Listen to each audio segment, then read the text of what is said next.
everybody. I am Branden, Sewell, owner of Seal Pro Painting and now also Seal Pro Seal and Wash, located in Central Florida. I am also the host of the Off the Ladder podcast, and we exist to help home service business owners learn so that they can lead well and ultimately live life off of the ladder. A big part of that, living life off the ladder, is financial freedom and having an understanding of your personal finances and business finances. So I'm excited about today's guest. I've got Greg Weidow here, and he is a financial expert with 20 years of experience in the financial space. He does financial coaching, philanthroinvesting. He's experienced with hedge funds and now also has a real estate syndicate that he's working on. So thank you for being on the show today, Greg. It's a pleasure to have you. Thanks, Branden, for having me.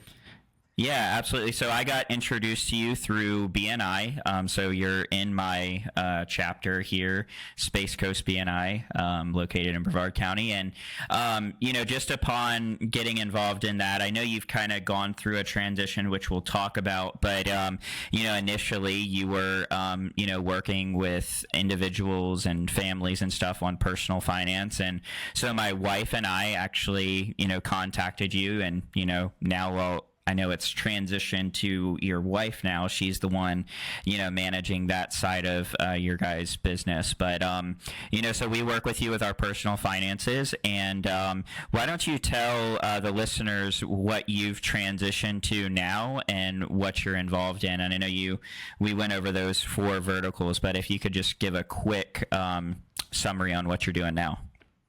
Sure. Having spent almost 20 years, Branden, in the financial space, one of the biggest things that you deal with when you work with clientele, whether it's personal or business, is people's emotional sort of relationship with money, sort of riding those ebbs and flows of hey, when people's accounts are doing great, people are happy. When accounts are down, and of course that just is simply the cyclical nature of our economy, and of course the market in and of itself. So my role in finance is always, or really my focus rather in finance has always been really to simplify finance, which is to take something that's perceived as complicated and simplify it. So that really kind of began that thought process and ultimately the action steps and transitions into like the fund space, creating funds that create capital efficiencies for people and businesses. And so our first fund that we launched, which was a couple years ago, was a 50% annual return fund, which sounds unbelievable. And expectedly, it did very well. And so we've built out different funds and fund offerings since that time with a company we created called Toolbox. And so that's one of the spaces that I operate in. And of course, a passion project still remains helping and serving people. So that's the financial coaching aspect of one of the verticals I operate in.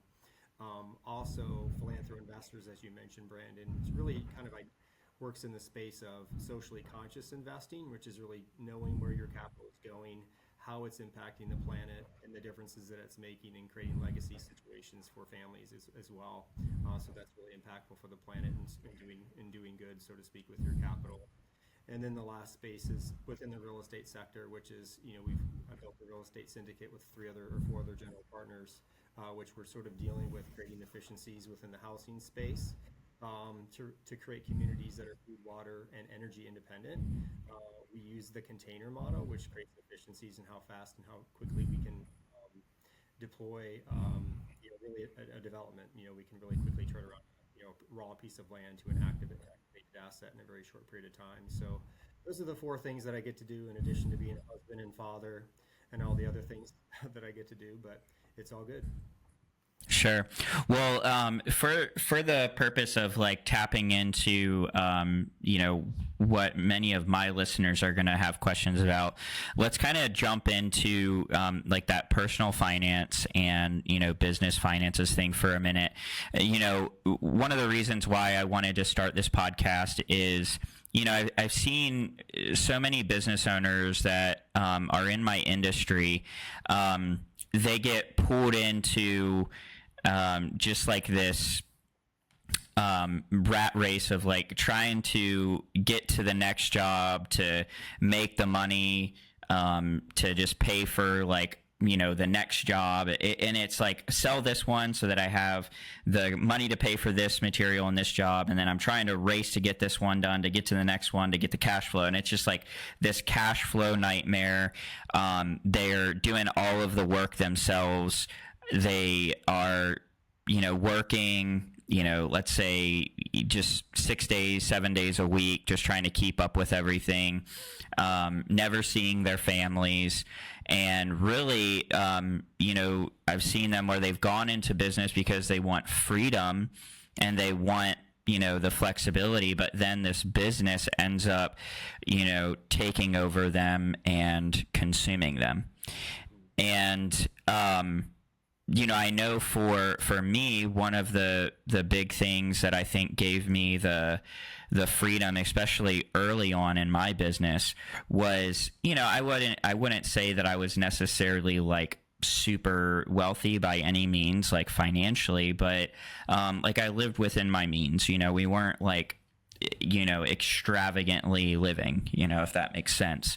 But now that we've done pretty decent over the past, few years and not, lived outside of our means, now we're taking those opportunities to really invest and things like that. So I'm just curious for you, what are some of the biggest mistakes that you see people make with their personal finances or business finances that either set them back or cause them to be in that situation where they feel trapped, and they just can't get out and be in a position where like they're going to work not because they get to, enjoy what they've created, but it's like it becomes this necessity of like they feel stuck. Does that make sense?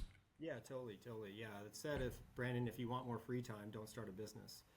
Because it takes a lot of, just like, we live in the space coast of Florida here, so, we see rocket launches all the time, so it takes 80% of fuel to lift that thing off the ground, right? Mm-hmm. So, you can sort of get into outer space where sort of gravity isn't as big of a deal. And so in a similar fashion, the biggest mistakes that business owners make is that they're excellent at what they do. They could be a great painter, they could be a great carpenter, they could be a great AC guy, etc.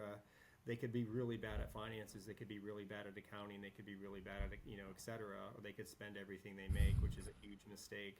But let me ask you a quick question, Branden, for the audience, because this kind of relates. And that is, if you were to, if I were to ask you, what's the number one rule of finance? What would you say? To not lose money. To not lose money. Well, that's a good one. I think the very top one. This is how I would coach someone like, your audience, is to pay yourself first. And that's okay. That's good. I think, if all the money, if everyone else ends up with your money except you, what's the point really of owning a business or working, right? Because I think it's just, that dynamic, as you mentioned, Branden, in regards to just people own a business and you're just trying to get to the next job so you can keep people paid, keep people employed, et cetera, or just really keep your business solvent. I think a lot of times business owners forget, along the way as you build your business, and ultimately if you ever sell your business, there's really kind of three outcomes that typically happen. One is you're going to sell your business for what someone is willing to pay for it. You're going to either potentially sell your business. This happens often to like, someone in the family where they give you jobs like, hey, pay me $2,000 a month for the next 10 years, whatever. Those scenarios happen quite often. The third is, which is perhaps my favorite, is that you've built wealth along the way that is not connected to your business in reference to what someone's willing to pay for it. Some of the saddest stories that I've heard in finance, Branden, relate to somebody that's owned a business for 20, 30, or 40 years. And at the end of that time, someone's willing to pay them X amount of dollars. But in that 30 or 40 years that they've owned it, they've never put money away. They've always poured more money back into the business, but they don't have any assets per se, like that are like investment assets, retirement assets, et cetera. There's like the business is the retirement, right? And so it's like that point of like, hey, this is it. Someone's going to offer me X amount of dollars. I hope it's going to be enough. And you don't want to find yourself in that scenario. You want to invest along the way, even if it's $10 or $25 or whatever it is per week. But just start the consistency and the habit of doing so, and you'll find yourself in a very enviable place at the end of those 20 or 30 years that you own a business. Yeah, and I think a common mistake and like a mindset would be like, well, I'll get to it later. Like once I just grow my business and get it really successful, well, then I'll do that. Or once I hit this certain spot. And that's where I kind of like with myself, I had to tell myself like, um, there's no better time than right now than to just get started. And to your point, like even if it wasn't an extravagant amount, it was just doing something, because if I in my own mind I could justify over and over again why not to start now. But and there's, as business owners we think, oh well, I could, like reinvest that money into my business. I could, and you're hoping for like this grand event to happen, like I think to your point, in 30 years. And then what if it doesn't turn out the way that you want it to? So, yeah, I think that, if you're listening to this and you're on that fence, you're a business owner and you're wondering like, well, when do I start? Should I do this now? I think the answer is now. I hear a lot of people in personal finance, they're like, the best time to, start growing a forest is today.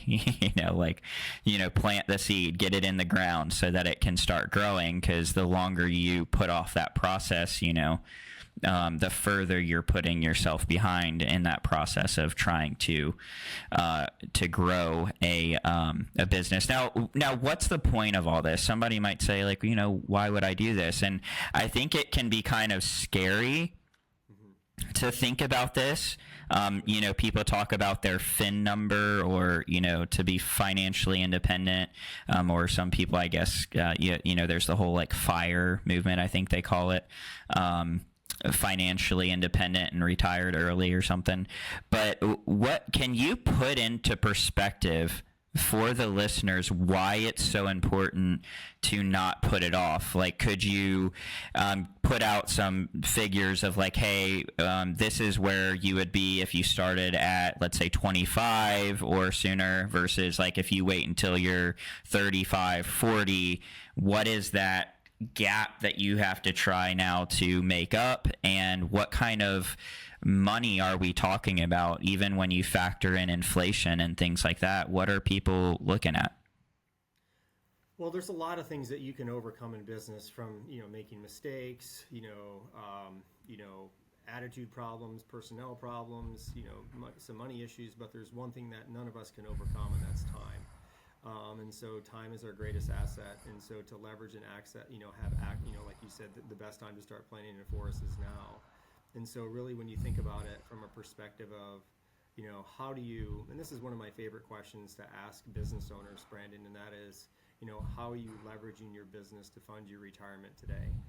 Because a lot of times you start leveraging your business, and the whole point of owning a business isn't to employ people. Most people think that's the one, but like the biggest attribute of owning a business is to become profitable. And so have that freedom that you spoke of, right? And to scale a business where it becomes less dependent on you to operate it on a daily basis, and more dependent on the systems that you put in place and how it fluidly runs. My dad, who's been in construction for 57 years as a GC and master carpenter and builder, like he never went beyond like those parameters of like every day he had to get up and work. So I witnessed this in my own household as a child, and then of course into adulthood. And he's 70; he'll be 74 years of age this year. But like he still has that mentality every day of like get up, work, make money. He's semi-retired. He doesn't have any hobbies other than just working and doing all the stuff that you can do with carpentry, which is awesome, right? But at the same time, never had like 18 crews and like a business. It was like always dependent on him getting out of bed. And I always tell, if I'm in front of kids, especially Branden, I always ask them like, what's the working for money is the least efficient way to make it, because it requires your time. And so for your listeners, if money isn't working for you 24/7, 365, because we know money, there's two things we know about money. One is it never gets sick, and the second is it never takes a day off, and it doesn't give you attitude problems. And so the biggest thing with employees and all those things, you deal with those dynamics obviously on a daily basis, whether it's with your own intrinsic voice in your head about getting yourself to do things, or your employees, right? But if you don't have money working for you 24/7 in some way, shape, or form, you're always going to have to get out of bed to have to work for it. And so you have to Right. create efficiencies with money, and you have to create efficiencies with capital in order to facilitate a life of freedom and having some options later on. Yeah. So, when we talk about finances, obviously, like for people to get to the place where they can retire, they have to decide what does that look like for them, right? So, let's say somebody is making $60,000 a year in like personal income. For that person to be able to retire, and when you factor in inflation, right? So now you have to think like, well, this $60,000 in 20 years is actually this amount. I don't know what that number is off the top of my head. I'm not that good with math, but it's significantly more. So this person has to think like, okay, well, in order for me to retire and let's say spend the next 20, 30 years, in retirement, you have to have X amount of dollars in the bank to fund that current lifestyle that you have and take into consideration inflation over the next 20 to 30 years. So that's, your lifestyle, is something that you have to take into consideration how much money you want to be able to live off of, and what does that look like when you factor in inflation. And what was really eye-opening for me is when I sat down and I had a meeting with you and you were kind of going over that and you're like, yeah, if you wanted to live like with your current lifestyle and you wanted to retire at this age, this is how much money you would need in the bank. And I was like, oh my goodness, like that's a lot of money. And here I am, I hadn't started, really investing yet, in anything, except for, my business, if that's even, really, the greatest investment. But I know I'm betting on myself with that, but still I feel like I wasted a lot of time going back and forth on whether to get started. So I think that it's important like for people to realize like, hey, you need to sit down with somebody, a financial advisor, and look at get a strategy together. How are you going to, your business is one vehicle, right? But don't put all of your eggs in that basket. And then, here you are, you're planning like, oh, I'm going to sell my business for, millions. And then you really sit down and you look at it. And in 20 years, like somebody's like, hey, I'll give you 200 grand for it. Like, that's not, super significant when you look at the grand scheme of things. Yeah. And I think you'd asked that in the previous question, Branden, in regards to like, hey, if I start at 25 versus 30 or 35. So the rule of thumb typically on investing is for every 5 years that you wait, it costs you twice as much. So when you talk about like, hey, at 20, like this is why our kids, like you got your couple kids, of course I've got 5 kids, like every single one of my kids started investing as soon as they got a social security number, right? Because time is on their side. And you've heard me say this right. before, there's nothing that I can do based on time, based on compounding interest to prevent my kids from becoming millionaires by the time they're 30s.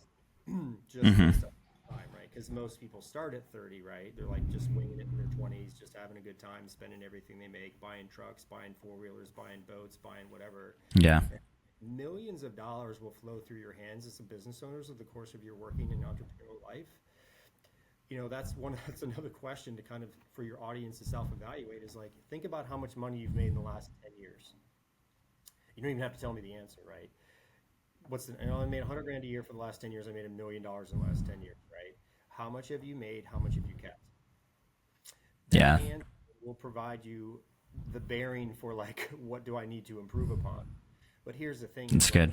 I go to you, Branden, because you own a business that helps people, collapse time frames, that helps people, get to where they want to go faster, which is painting houses, painting exteriors, painting interiors, peeler saving, all the things that you do, right?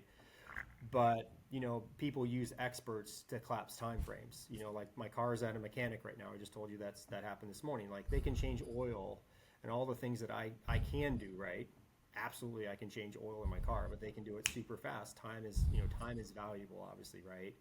So in a Right. similar fashion is like how much, like if you're not carving out at least 10% of what you make, like off the top, like paying yourself first, like you are fundamentally flawed.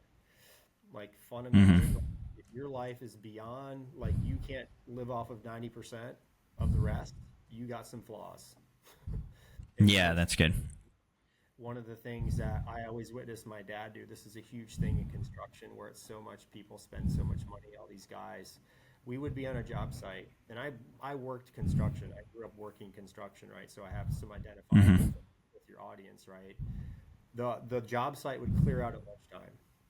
Guess where everybody goes? They go out and they buy lunch, $10, $15, whatever it is. And I haven't done this in BNI in a while. I maybe you should do it, but like like how much is your lunch costing you over the course of 30 years? You'd be like freaking shocked how much your lunch at 5 days a week at $10 a pop or $15 a pop, like takes away from you, like what your like wealth is, right? Your wealth is like Hmm. literally, you need to eat. I know you need to be sustained as you work, especially in construction. It's hot, you're burning calories, all those things, but we always brought our lunches. We were the only one of the only crews on a job site that would stay on the job, eat our lunch, and guess what? We got way more stuff done than Right. most of the guys, right? And so because we were efficient, it was 30 minutes, boom, boom, boom. Like you didn't have to leave, you didn't have to burn gas, you didn't have to go find something, right? 2 hours later, these guys show back up from lunch, and I'm like, you wonder like the project's behind because all these guys are out eating lunch somewhere every freaking day. So it's just those little things that add up to be so much. It's smoking, coffee, lunch. I mean, it all adds up. So some of those simple things can add up to that 15, $25 a week. It doesn't seem much, but like, listen, if you put $25 away for 60 years, I'm just doing this because I'm saying this because I know the math on it at a 9% rate of return. That's $1.2 million at 25 bucks a Wow. week. No, 25 Yeah, bucks. that's good. So it's like, hey, 60 years, my kid's zero, he's 60, he'll have 1.2 million at $25 a month. Like that's Yeah. like most people have $25 and change in their couch somewhere. So like you could probably find it. It's out there. Yeah. It's not complicated. Yeah, it's really good. Two things I wanted to hit on is one, what you said about your kids. Like, I mean, I don't know if you would agree with this or not, but we actually started investing for Emmett before we had made the decision to invest for ourselves. And part of that for me is like I waited so long, and that was but definitely in hindsight, I wish I would have started investing a lot sooner. But I was like, any money that like we would take all of our change and we would put it into a piggy bank for Emmett. So like if we had any change at all, started putting it into a piggy bank, and over like I think the course of like just a couple years of putting change into a piggy bank, and like it would fill up, and then we would empty it out, and we'd count it, and we'd put it into bags, and then we actually sat down and we were like, we need to count all this and see what we actually have here. And next thing you knew, we had like $500 in change, and we're like, wow, we don't need to just keep this sitting in a bucket. We went and put it into an investment account for him. And then, we've done that multiple times, like fill up his piggy bank, put it into baggy. And so now, he's got a nice little significant amount of money that's put away into to a bank account for him, and a couple different investments for him for his future. And, we'll do that for Everly as well, now that she's here. But I think that's really important. So, like, if you're a parent listening to this, start thinking about, just because you didn't get started early, it doesn't mean that you can't give that blessing to your kids. Get them started, and it can be something really small. Like I said, for us, it was just putting away change. And like if he got his birthday money and stuff like that, instead of us using his birthday money to go out and buy him toys, we decided we're going to save that money for him, and he can, once he gets old enough to decide, like, and we have some put into an account where he can access it. It's just like a checking account, or like a high yield savings. We have money in that for him that he'll be able to access, and then we have it put into like longer term investments for him. But it's just, we want him to be able to decide, at certain point how he wants to spend like that, birthday money he got and stuff like that. And then we just want to help set him up for his future. But anyway, so if you're a parent, definitely do that for your kids. And then the other thing that you talked about was just, I'm a big fan of Dave Ramsey, and he talks about how financial, freedom and all of that it's really like, it's your behaviors, so like changing up your behaviors and your habits. And, that's when you talked about eating out, I was like, man, like, got me, because that's a big mistake that I make a lot. I'm like, because I'm always like on the road and going out doing estimates and stuff like that. But it's Sammy and I have sat down when we've had financial meetings, and we look at it and we're like, man, we've got to find a way to like cut back in that area, because it's amazing how much it adds up. And but yeah, I mean, it really comes down to behaviors, right? It's like just being disciplined and, making those decisions and, changing up your behaviors, and then allocating those funds, like put them somewhere where the money's going to work for you, right? Yeah, I mean, it just kind of, relates to like nobody's sitting healthy by chance, right? Like there's a dedication component to it, like, and a consistency component. Like you get up at the break of dawn, right? And you put time in, as I did this morning, and I, bike to the office and all those kind of things. That's the fitness regimen. Eating healthy, wealthy. It's actually way easier to become wealthy than it is to become fit. Because once money starts working for you, you can't stop it. It's like the domino effect. Like you can't stop compounding interest from going. That's the eighth wonder of the world, right? But if you start working out today, Branden or myself, like over time, like you're going to start to become deconditioned, right? And it's going to take a minute to get back to where you previously were, whatever your fitness levels are. So same with your business. If you stop working on your business, you stop putting the time into those endeavors, like it's going to show, right? And so, wealthy, compounding interest. I mean, again, like I said earlier about money, it doesn't get sick and it doesn't take a day off. I mean, like that's the magic, right? But just people never really truly allow themselves the benefit of getting into those vehicles and getting into those, just allowing themselves to invest and seeing what that compounding interest looks like. I have, of our 5 kids, right? Our oldest is 13. Again, starting putting the money away for her. She's got like $25,000 and she's 13, right?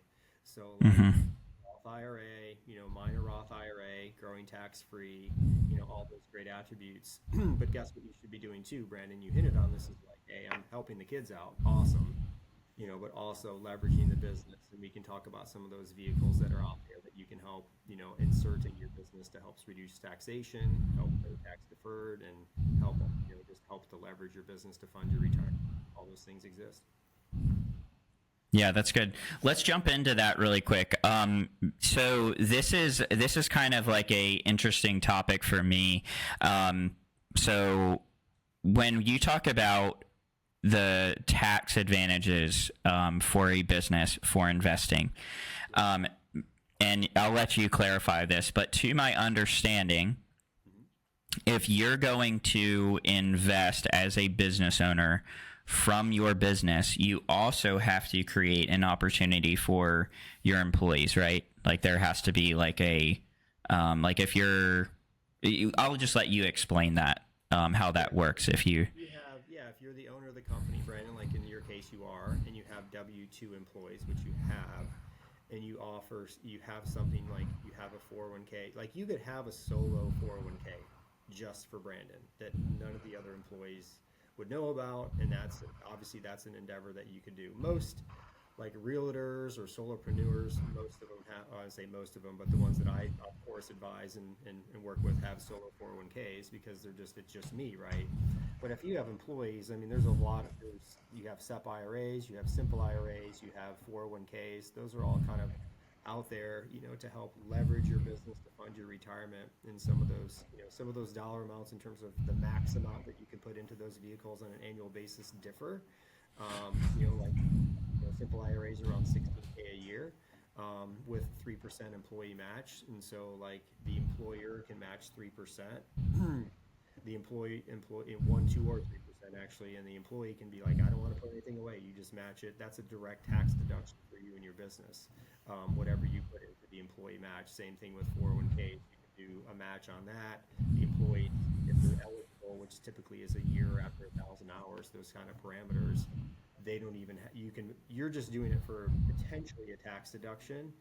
Most business owners, Branden, that I work with, they have those vehicles to leverage their business to fund the retirement. As I spoke of earlier, there's 3 scenarios that are going to work out at the end of your working life. You're going to sell the business for someone who's willing to pay for it.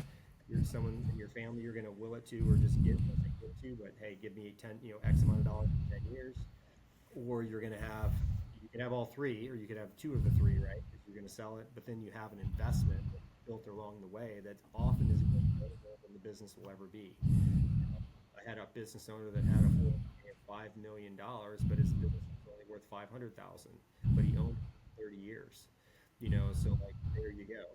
He leveraged his business over the course of 30 years to fund his retirement. Now he has a $5 million asset, that he can live on the interest, right, for the rest of his life, and he can sell his business to his kids, but at least the asset provides options, and you want options at the end of your work life, because nobody wants to have the 40-40-40 plan, I call it. You've heard me say this before too, is like work for 40 hours a week for 40 years and live off of 40% of what you make.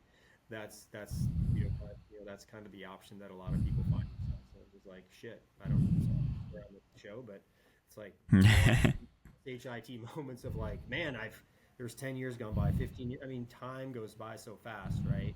And before you know, 5 years gone. Emmett was just born. Now he's 5, 4, 5.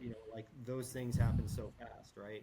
So like I think Mike Tyson, who's this great philosopher, said, the days are long, but the years are short, and it's a very true statement. Yeah, that's so good. I mean, at the end of the day, just going back to what we said before, is that's why it's so important to just start now. And I think for a lot of people, I know for me, it's kind of, when you think about the whole financial world, it can seem complicated. And that's why I like why you said, like, you want to simplify it for people, because like the average person who doesn't spend, their entire day looking at finances and, what the marketplace is doing and all of that, it can seem really overwhelming. And I think you get into this lie of like, oh, well, I'll just make up for it later. Like this, I think it's kind of like along the lines of Dave Ramsey talks about like outselling. He used to think he could outsell his stupidity of like the decisions he was making in business. And it's like, oh, well, I'll make these dumb decisions, but I'll just sell and that'll make up for it. And that's a trap, because eventually it's just going to catch up to you. And, same with finances. It's like if you just keep putting it off, you're making it harder and harder for yourself to get where you want to be. And then next thing you know, you're going to blink and 30 years have gone by and you're going to be like, wow, I wish I would have gotten started with just putting $5, $10, $15, $20 away, and that would have at least been something. But now I have nothing to show for. And you talked about lifestyle. That was one of the mistakes that I made in like my early 20s is, like I went out and bought a new vehicle, and ended up having car payments and all this stuff. And a couple years ago, I was like, I'm done with that. I am over it, and I ended up, now the vehicle that I own, it's paid for. But I went through that and I'm just like, man, it's silly, and you see a lot of people in business, like to your point, they're spending that money on stuff that's not going to give them any type of long-term benefit, 20, 30 years from now. So, changing up those behaviors, changing up that perspective is really important. Like, do you really need that, $80,000-$90,000 truck for your business, or can you go buy one for 20 grand, and pay cash for it, and now you can take that money and invest it or do smarter things with your business and personal finances. So find the guy on the job site, Branden, with the crappiest vehicle. He's probably got the most money. Yeah, I see a lot of stuff. I saw a video yesterday, and it was a interview of, it was funny, it was Jeff Bezos, and he was doing like a ride-along interview, and this guy like turns to Jeff Bezos, and he's like, all right, so I just have a question. He's like, you're a man, right now you have a net worth of like $10 billion. And he goes, what's the deal with the Honda Accord, Jeff? And he's like, it's a fine car, and like then it like does like a outside view of him driving his like 90s Honda Accord down the road. And I will say, like, we've had the pleasure of doing some work over in, I'm not sure if you've heard of Lake Butler. Lake Butler chain of lakes. We've done some work in that neighborhood, and I've just been astounded that sometimes when I've gone in there and you pull up to these mansions with people who are uber wealthy, and they've got like a Toyota Camry sitting out front or a Honda Civic, and really simple. It's I think they say like the reason why the rich aren't poor is because they don't behave like poor people. So they're leaving you clues, breadcrumbs, right? Yeah. Sam Walton was another one. If you ever went to visit Sam Walton at the Walmart headquarters in Bentonville, Arkansas, if you flew in, he'd pick you up in his pickup truck, which had probably dog hair and shotguns hanging in the back window. But like, people would be freaked out, like this multi-billionaire.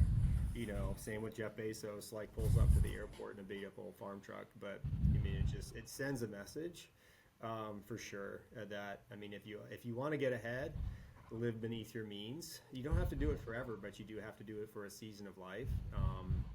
And the other option too is if you own a business that is somewhat profitable, you have a dual. Most families nowadays are dual income. One of the wisest things that you can consider doing, besides living beneath your means and not going hog wild with everything that you can purchase, is trying to find a way to bank an income. Dave. That if you can bank an income for 5 years, you just set yourself free. Because if you can save 50K, 100K, whatever it is for 5 years, like that's it. That's a season of life, and that's just 5 years. It doesn't have to be 40 years. It can be a very short season of time and sacrifice. But where you are versus where you started and where you'll be at in 5 years is a massive separator between those and the masses. A friend of mine, Dave, calls people MOA, masses of asses. So it's like, if you want to be weird, like don't do what everybody else is doing, because that's a Mark Cuban thing too. Is like, if you want to know if you're doing the right thing, probably no one else is doing it. Because that's good. You're separating yourself for sure. Yeah. I think I've heard too, Warren Buffett, if I'm not mistaken, he lives in the same home that he's lived in for like, I don't know, forever. He's been in it since 52. Yeah, and drives like a simple like town car, right? Like Lincoln town car or something. He drives a Cadillac. The only kind of penchant for anything that's sort of kind of defines like his wealth is his penchant for private travel. But other than that, like he drives a Cadillac. He lives in the same house since he's lived in since 1952 in Omaha. I've met Warren Buffett a few times, and the most down to earth guy you'll ever know. I'm not so sure when he was born with like money acumen, and born to pick stocks. I'm not so sure about that. He was taught that. Because no one's born with like this amazing. How you grow up in your environment. If parents fought about money all the time, you're going to probably have a negative connotation in regards to money. But if you grew up in a household that like talked about sort of healthy money habits, like money doesn't grow on trees and money is the root of all evil and all these things that are out there, it's like that's not true either. And we know the Bible mentions money and finance a lot. Of course, Dave Ramsey brings this up in his Financial Peace University programs, but it's what you bring to the table and how you learn about money. Some of those things serve you, and you need to release the things that don't. But I work with all sorts of people, as you know, Brandon, over the years. Thousands and thousands of peoples over the years, and just the one sort of kind of common thread that most people have with successful, people that are successful with their personal money and personal finance. The one attribute that I would say that always stands out is people live beneath their means. Absolutely. Yeah, That's good. Yeah. Yeah. And I think for, people that are listening to this, what I would recommend is get somebody like Greg in your corner who you can talk to and make some decisions. So if you're, maybe you haven't started investing for yourself, it's like, well, talk to somebody, talk to a financial advisor and just get started. Don't sit on it. Don't wait. Don't let your fear of what you don't know about it hold you back from at least getting in the game and at least getting started, and then continue to educate yourself. Like me, I don't consider myself to be like some financial guru. I don't consider myself to necessarily be like a super wealthy. Now I plan to be, but I'm educating myself and continually trying to learn. And I don't want to wait until I have it all figured out, to get started. So taking that leap and just doing something is important, I think. Greg, could you talk really quick? Because I know I've heard you speak about it at BNI. I haven't really had a chance to hear like the depth of exactly what it is, but kind of like the Philanthroinvesting portion, and then I think like is that part of the hedge fund, or that? Like, what's the 50% return? Can you talk about that? And like you said, it can sound almost like too good to be true. So if you can just talk about that for a moment and shed some light on what that opportunity is for the listeners. Yeah, and just to identify quickly, Brandon, those two things are completely separate from one another, but they Sure. I would say they're complementary either way because they both sort of are in the financial space and the financial realm. But the 50% fund began as sort of an endeavor of mine that was like, hey, if there's something, an instrument or a vehicle that I could create that would really simplify and dumb finance down, what would that look like? More or less, if you could design the perfect investment vehicle, what would that represent? And so that began the endeavor that took several years to really build out, where you could create a fund that was like, this is a 50% annual return fund. So if you're getting 50% interest events on an annual basis with your money, there's not a whole lot of guessing that you have to do. Like you're going to get there. 100K, compounding 100,000 that compounds at 50% over 10 years is $5.6 million. So, I mean, you don't have to really think too much about that. Can you live off of interest off of $5.6 million at 50%? Yeah, for sure. The $2+ million a year that you could live off of interest, right? So, that's just creating the efficiencies in the vehicles. Really, that endeavor, to be honest with you, Brandon, became from a philanthropic side, where I was sitting in a mastermind in Miami, and a gentleman had gotten up and started talking about Armenia, which, if you don't know anything about Armenia is one of the oldest Christian civilizations in the world, and it's surrounded on all sides by Muslim and Islamic entities that are really attacking the population and really disrupting people's way of life. People are being killed, and this has been going on for a long, long time. So, of course, in this country, several of which are very close personal friends, and like, hey, I'm actively giving money to Armenia on a monthly basis. What can we do to help these people? And it sort of like stimulated me, like, hey, what if I could create a fund that would help these, this capital create interest events to help these people on a monthly basis, and that became the genesis behind the 50% fund, which is really philanthropic, and that those endeavors and those things continue on to this day. And in fact, I'm building a fund out for a anti-sex trafficking unit that is composed of ex-special forces guys that operate out of the Bahamas, and so they have about a $10 million a year annual operating budget. but we're creating a fund for them that would help with those endeavors because they have a program called Heal the Heroes, which is taking a lot of these guys that you have no idea what these special forces guys go through, but a lot of them are broken when they retire. But the CIA and DOD and the armed forces spend 25, 30 million on these guys to like make them like amazing assets. But they're broken, so they need to be healed, and they have a program for that. So we're creating capital efficiencies for that program. That's just one of many examples that I can give. But yeah, the fund space is definitely a space that I created to create a capital efficiencies. We have a monthly one now that's a 20%, not a month, but 20% APY that pays out monthly distributions. So there's just going to help with people with income and so on and so forth. Or just creating income from assets.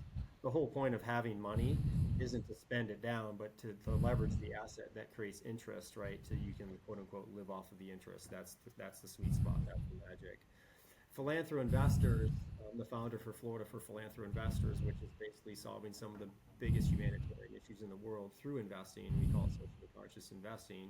As I said earlier at the beginning of the call, it's really, hey, I can invest my capital in a lot of different things on this planet. What if I could invest it in areas that would really truly benefit the planet? So there's 10 verticals that we built out within that space to like, hey, if you want to help with water, help with housing, help with food, help with environmental issues, etc. We have partners in those spaces that we've aligned with.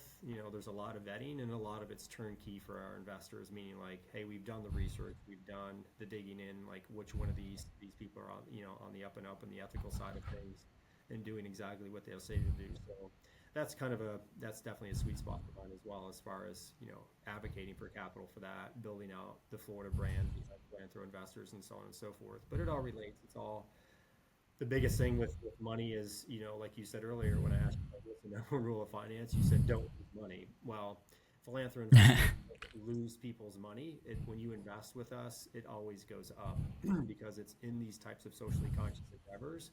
But there's always positive cash flow, positive rates of return, which is awesome too. Again, the biggest thing we deal with in the financial space in regards to people's money is like, hey, people lost money, they're not happy, right? If you're Emmett's age or your daughter's age, even my kids' age, they've got time to make up market downturns, cyclical nature of the market, right? And you always want to take, Warren Buffett is a huge one that says, be greedy when others are fearful, and be fearful when others are greedy. What do people do? The market's the only instrument of its kind, Branden, where people do the opposite of what they should do, which is they buy high and they sell low. Warren Buffett and others like myself, I'm not a Warren Buffett apostle, but certainly I take cues from him. But billionaires make all their money when the market's down, because then they buy it off. Nobody goes at Christmas shopping and goes to the most expensive sales racks, right? Everybody goes Christmas shopping because everything's on sale. And so in a similar fashion, you should always be looking for things, working with a financial coach, working with a financial advisor, again, experts in their respective, areas. Their job is to find those discounts. Their job is to not, put you in the highest price tech fund, which is $200 a share, whatever it is. Buy Google stock, buy Apple stock. I'm like, great. You didn't buy it in 1985. It was $3 a share. You're buying it for $2,000 a share, right? So they're always looking for those next Apples, the next Netflix, the next, Amazons. They're all out there, right? And I'm aware of a lot of them, but it's just, helping you stretch that dollar. If you're investing $50 a month, you don't want to buy a $500 per share thing. You want to buy something that's $2 a share so you can buy 100 of it, right? So it's just really common sense stuff that you really try to just, I don't hate to use the word dumb down for the audience, but like you really just try to simplify it. That's why I like that word so much. That's my jam, is to simplify finance, so where like we can help people get to where they want to go faster. And then, hey, dude, if you want to run a business after you're financially independent and you just do it because you love it, like my dad loves building and loves carpentry, do it. But at least have options when it comes to this stuff. It's not complicated. You just have to be consistent. Just like eating healthy and being fit and in shape, it just doesn't happen by chance. It happens by choice. You've got to make that choice today, not tomorrow, not 5 years from now, but you got to make that choice today in order to get to where you want to go tomorrow. You can't wing it. Absolutely can't wing it. Yeah, that's so good. Yeah. You have to be intentional, and I think that's a muscle I think that people have to exercise. And, I know for myself personally, it's funny that you bring up fitness, because I find that fitness has such a parallel with other areas of my life. So it's like, as my fitness goes, so goes like so many other areas of my life. If I can be, like today I woke up early and I met up with one of my guys, and we went on a almost 4-mile run together. And and I'll wake up early and I'll go to the gym. And those, I talked about this, with somebody else, but it's like, making that hard decision to wake up early when it sucks is conditioning me. Then when other hard decisions come, I'm conditioned to just do what's hard, and despite how it feels, but knowing that it's going to have a long-term payoff, if that makes sense. So same thing with like the finances. I just came to a place of like, it's like a gym. It's like, oh, like I'm not seeing results, I'm not going to go. Or you don't go because you're like, oh man, I'm so far behind, I'm just not going to get started, it's not worth it. And you can have that same mentality with finances. It's like, oh, I'm so behind, it's not even worth it to try now. Or, it's going to take too much work. And it's just conditioning yourself to say, no, like I'm just going to start. Just start, and that can be today. If you're listening to this and you haven't got started, well, contact a financial advisor today. I'll put Greg's contact in the show notes if you want to reach out to him or his wife and just get started. And I mean, I know we need to bring this to a close, so I'm going to ask just one final question. Is one, are there any minimums for investing in any of these different things with you? And if there are, could you state those?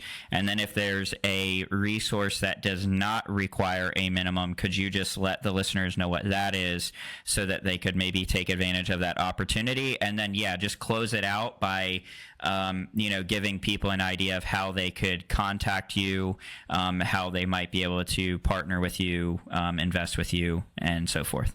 Yeah, totally. Thank you for asking, Branden. So in the traditional investment space, which is like my wife's sort of side of the business and the team, like, just the minimum investment amounts are $25 a month, so like most people can probably find a way to do that. And so that affords the ability to like start, like you said, Branden, just start, do something, right? $25 a month is the minimum.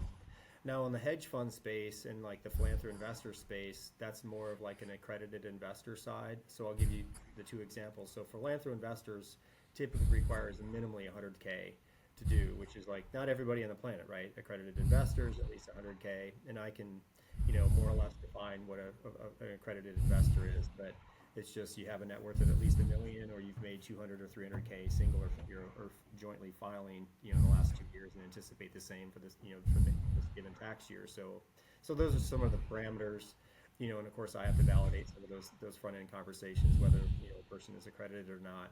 The hedge fund space, the 50% fund that I created actually is now a closed fund, so that capped out. So we have some other options that we have access to. Those typically are like 10K and up.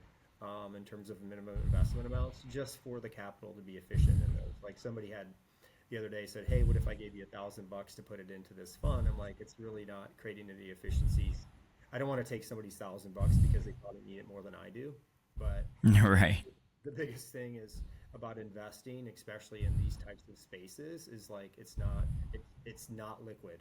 Like it becomes sort of like locked up for a year or so, right? So that's just some of the things I bring in my financial advisor mindsets into those conversations, because you have to do your due diligence.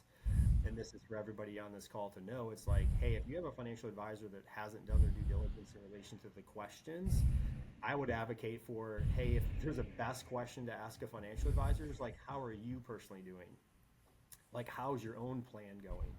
Like some of the most financially, people that should be the most financially astute people or the most financially insolvent people that I've ever met, meaning like bankers, and like bankers are the worst. If there's any banker on the call listening in, but I've seen some shit shows with bankers before. Sorry to swear again, but like the main, like they're thousands of dollars in debt. They drive a Lexus, right? It's insane. Like it's buyer beware. So like if you pull up to a financial advisor's office and there's a Porsche parked out front, awesome for the financial advisor, but ask him a question is like, you're not me, but if like, how are you doing? How's your plan working? How many people have you helped? Most, and this is something to also for your audience to know, Brandon, it's like a lot of financial advisors have minimums. Like, hey, if you don't have 500K, I'm not going to talk to you. If you don't have 200, Right. we built our business based on removing those barriers of entry, and so we've done very well with that because we can help the person that's just getting started, but we can also help the person that has $25 million, right?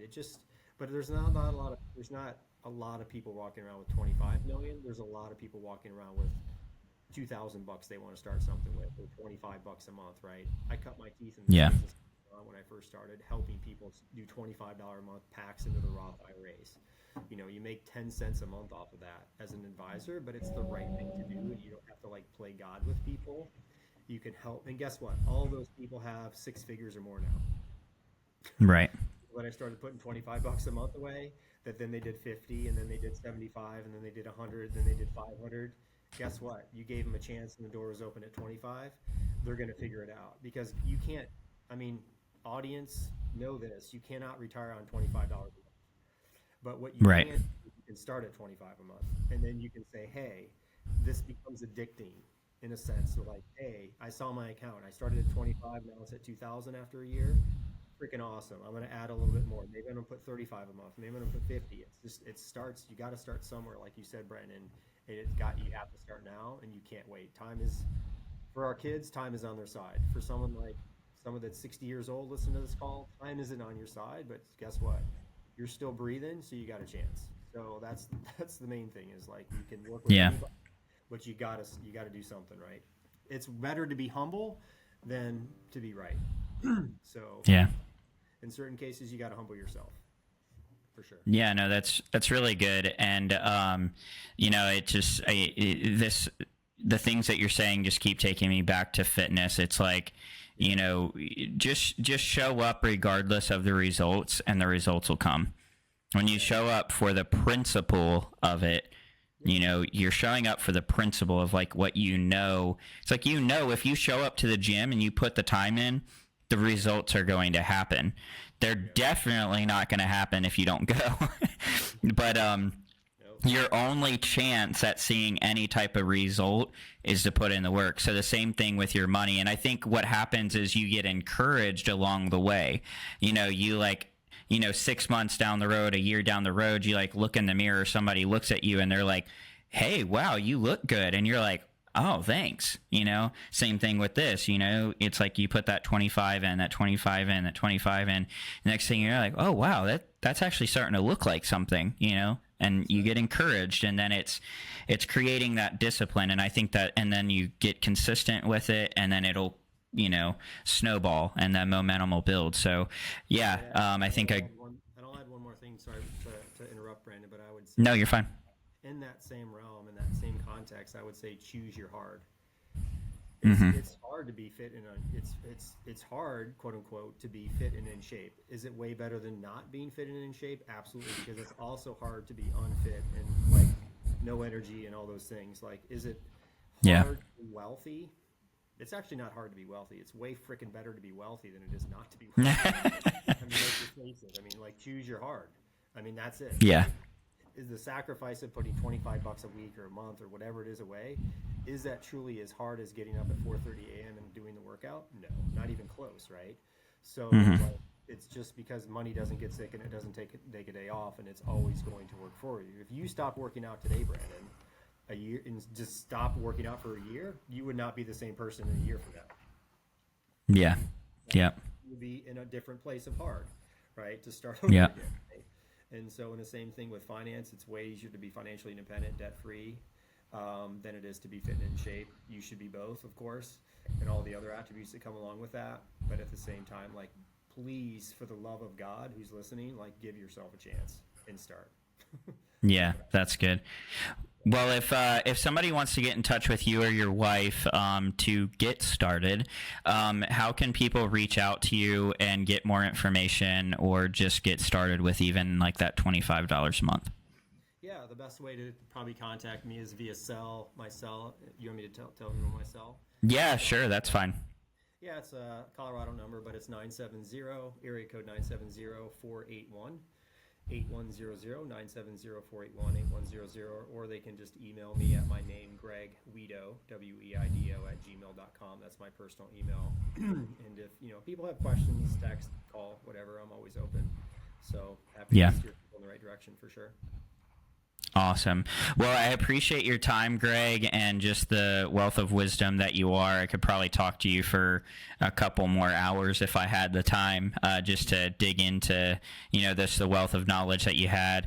I'll maybe have to get you on here again at some point, and because I know we didn't get into it today, but get into like your personal story of how you and your wife got started, because that's really good too. And so anyway, thank you again, and we'll definitely have to chat again soon. I hope for you, the listeners out there, I hope you got value from this today and learned something.